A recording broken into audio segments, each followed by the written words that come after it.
রিলসগুলোর কালারগুলো বিভিন্ন ভেজিটেবল থেকে এনেছি। লালটা বিট থেকে, সবুজটা পালং শাক থেকে, তারপর গাজরের থেকে ইয়েলো কালারটা।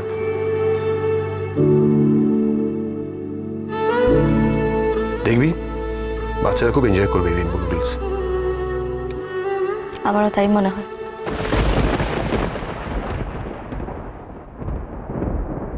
থ্যাংক ইউ আমার কথা রাখার জন্য।